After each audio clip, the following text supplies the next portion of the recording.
dia, bom dia. Quero agradecer em primeiro lugar a todos, a mesa, e não quero nem perder tempo porque a gente tem muita coisa importante para falar. Eu vou ser arrogante aqui. Eu vou ser bastante arrogante aqui e vou falar para vocês que vou resolver definitivamente quando inicia a vida. A vida inicia quando você sonha em ter um filho. Aí você começa a sair, correr atrás do teu sonho, da tua realização. E Deus sonhou um dia em ter a gente. E realizou.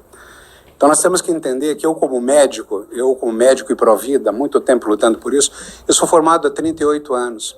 Eu pensei quando eu li o convite que aqui é um debate, propósito soluções, eu não poderia estar na mesma.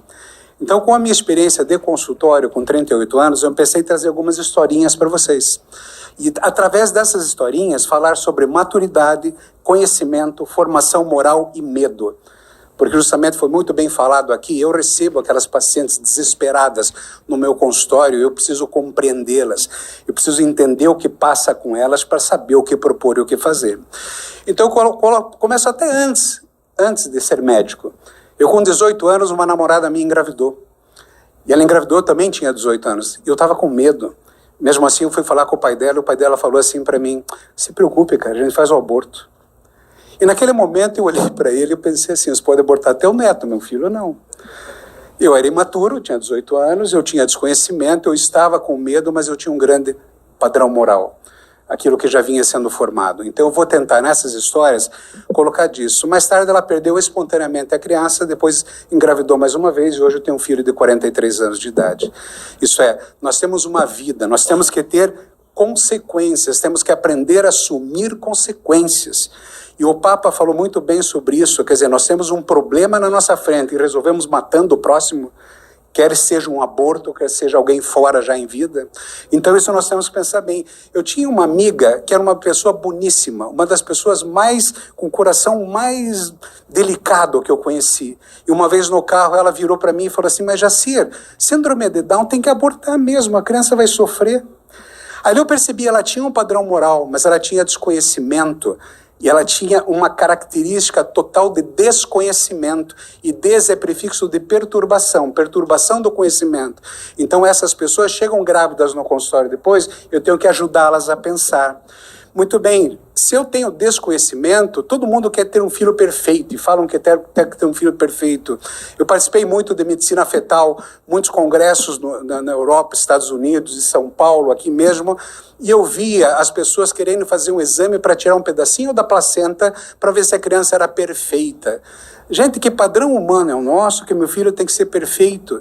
Que tipo de imperfeição pode existir que não seja detectado no exame e que eu vou então abortar? Mas o que eu quero contar aqui por experiência na vivência nesses casos, eu via que as pessoas com muito medo, elas que falava-se muito na época da síndrome de Down, claro que existem outras síndromes genéticas, mas então vai ter um problema a criança, a gente aborta? Onde é que nós estamos? E faziam o exame, começaram a fazer tão precoce o exame, tirar um pedaço da placenta tão precocemente que começou a gerar síndrome genética pela coleta do material. Síndrome de Moebius, a criança nascia com malformação, uma criança geneticamente perfeita. Então, isso são coisas que a gente tem que fazer. Depois tem o aborto seletivo. Eu me propus a vocês a contar algumas histórias aqui. Eu digo que eu vivenciei, eu vi um aborto seletivo sendo feito. As mulheres foram convencidas pelas Barbies que era para engravidar depois dos 40 anos. E aí passaram a engravidar muito mais tarde. A endometriose, já ouviram falar em endometriose? Endometriose é uma realidade que eu não vejo um congresso de medicina falando em prevenção da endometriose. E a prevenção da endometriose é você bloquear a menstruação porque é ela que causa. As mulheres postergam a gravidez, têm endometriose, tornam-se estéreis e vão para os centros de esterilidade para quê? Para tratamentos. E muitas vezes fertilização in vitro e implantação de embriões. Eu não vou nem falar dos embriões que ficam lá no armário, mas implantam 4 ou 5 embriões, é até proibido hoje implantar mais embriões, e um corpo humano não foi feito para receber tantos embriões. Então aquela mulher que sonhou em ter o filho, postergou a gravidez, quando ela vê, ela está deitada numa mesa de ultrassom, pronta para receber uma agulha com KCL no coração daquele feto, já com 12 semanas de gravidez, porque espera-se que o embrião evolua, às vezes ele pode ter um aborto espontâneo. Então renderam lá 4 ou 5 embriões, vai lá e mata 2. Entende? E é assim que acontece. Então isso são realidades que a gente tem que ver. Então eu digo assim, pai, perdoa, eles não sabem o que fazem, né? Essas são coisas que a gente precisa saber e eu me propus a vir aqui hoje contar. Então vamos nos casos que são aceitos pela lei. Estupro. Gente, o estupro é uma criança. O que a criança tem que ver com aquele fato? É uma proteção de propriedade? Se a minha filha for estuprada um dia e engravidar por esse caso, eu vou contar para vocês que é meu neto, eu não mato ele nunca. A minha filha já sofreu uma agressão que seria o estupro. Eu vou ter que permitir sofrer uma segunda agressão, arrancar o filho de dentro dela? E aquela criança que é pela lei, aquela moça que é pela lei, porque engravidou, já tem um corpo de mulher, aceito pela Bíblia há tanto tempo, por toda a história humana. Se ela engravidou com 12 anos, mas pela lei diz que é um aborto, fizeram toda uma campanha para que encontraram um médico para arrancar aquela criança lá de dentro. Eu quero fazer uma pergunta para os senhores e para as senhoras que estão aqui agora. Onde é que está aquela moça hoje? Fizeram toda uma campanha para ajudá-la a matar aquela criança. Mataram e abandonaram aquela moça? Essa é uma pergunta que eu faço, eu não sei. Onde está aquela moça hoje em termos emocionais, como que ficou? Acabou, não é mais noticiário, não tem mais nada. E eu conto para vocês que muitas pacientes, e não foram poucas em 38 anos, que chegaram no meu consultório grávidas por estupro e me procuraram, porque todo mundo tinha indicação para que elas abortassem. E aí elas vinham falar comigo, porque elas sabiam que eu não abortava, e eu fazia o parto dessas crianças, e olha que incrível, a criança tinha a cara da mãe, era impressionante. O que a criança tem a ver com aquele mal?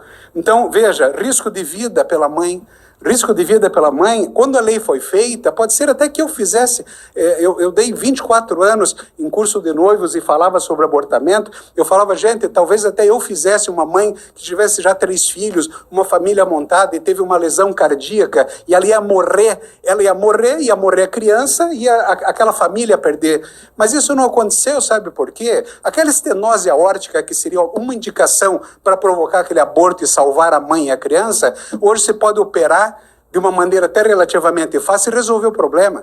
Pode fazer um transplante renal e resolver um problema de uma insuficiência renal crônica, grave. O que eu estou dizendo, sim, são coisas complexas, complicadas, sim. Mas então, vamos resolver, mata a criança, já resolve. Não, talvez tenhamos coisas a fazer. Então, nós precisamos encontrar significado com relação a isso. Então, veja bem, teve uma mãe que chegou no meu consultório e eu, fazendo ultrassom, não encontrava a mão da criança. E eu sei fazer morfológica, eu procurava e nada, e eu sou aquele que tem que contar para a mãe que o filho dela não tem uma mão. Ela entrou em desespero, ela queria abortar de todo jeito. Ela queria acabar com aquela gravidez, queria acabar com aquele sofrimento que ela estava passando. Mas eu tentava, eu esperei um pouco, tentando conversar, no outro dia, ela ficou irredutível.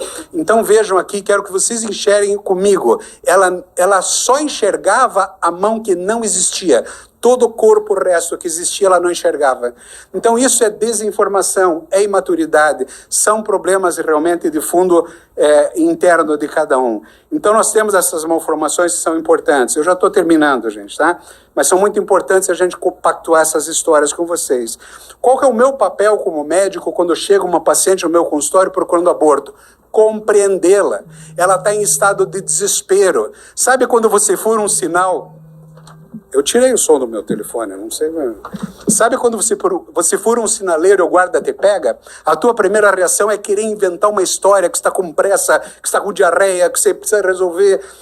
Quando você tem medo, é o nosso ser primitivo que funciona. Quando eu recebo aquela mulher, aquele casal, como foi muito bem falado há pouco aqui, no meu consultório em desespero, eles estão em desespero. O meu papel como médico é trazê-los ao chão. Novamente, ajudar a pensar. Superconsciência, Família do Futuro, que é o meu programa que eu desenvolvo desde 2003, o objetivo é fazer pensar. Único, gerar reflexão. E eu consigo, numa balança, colocar para aquele casal: você pode abortar? Sim, tudo isso vai acontecer. Você pode não abortar? Tudo isso vai acontecer. Fato, algumas pacientes abortam e nem voltam. Outras voltam até pedir ajuda, e tem médicos que não querem atender porque elas provocaram aborto. Eu preciso acolher, eu preciso compreender aquele ser humano falho e pecador. Eu preciso compreender aquela pessoa que estava sofrendo e ajudá-la no processo de vida dela. E outras voltam animadíssimas, felizes. Sabe por quê? Uma coisa que eu descobri por experiência: a maioria das moças que chegam grávidas no consultório, elas só pensam em abortar porque elas estão morrendo de vergonha do pai. Elas traíram a família. em tese, entende? Quer dizer, a sensação que elas trazem é que elas geraram um problema. E aí elas querem se livrar do problema, assim como você quer se livrar do guarda no sinaleiro. Então, esses processos mentais do ser humano são muito fortes e nós precisamos aprender a enfrentar problemas. Então, matar alguém e resolver um problema? Não, não resolve. A vergonha é importante? É importante. Veja, eu com 18 anos, eu era imaturo, como eu já falei, eu tinha desconhecimento, eu tinha medo, mas tinha uma formação moral suficiente. Então, nossa, tudo seria muito mais fácil na minha vida, né? Então, veja bem, gente, essa mesma amizade com aquele cara que eu fiz com 15 anos de idade, chamado Jesus, e eu não estou sendo religioso aqui, mas você faz uma amizade com um cara desse, você não tem como, ele me livrou de usar drogas, ele me livrou dessa situação de aborto, ele me deu um destino e me deu sonhos para viver. Então, isso que nós temos que compartilhar com todas as pessoas. E se nós temos hoje mais idade, imagine, todos nós juntos podemos ajudar. Então, se a proposta é ajudar, tantas igrejas, padres, pastores, irmãs, xamãs, seja de qual linha você for, como ajudar nessa formação moral, mas compreendendo a libido de uma menina de 12 anos de idade, que deixou de ser menina e passou a ser mulher. Porque a biologia, a natureza sabe o que está acontecendo e todos que estão aqui nessa sala lembram da puberdade. Nós, homens, podíamos fazer tudo, as mulheres não, certo? Então vamos pensar nisso. Então o detalhe que eu quero dizer para vocês é exatamente nesse sentido para poder fechar. Nós precisamos aprender a fazer escolhas e as escolhas que nos direcionem de fato. E se nós temos que aprender a ter escolhas, nós precisamos formar equipes numa pauta dessa aqui, como foi proposta, para como ajudar aqueles jovens que estão lá na ponta a fazer essas escolhas. Obrigado, gente.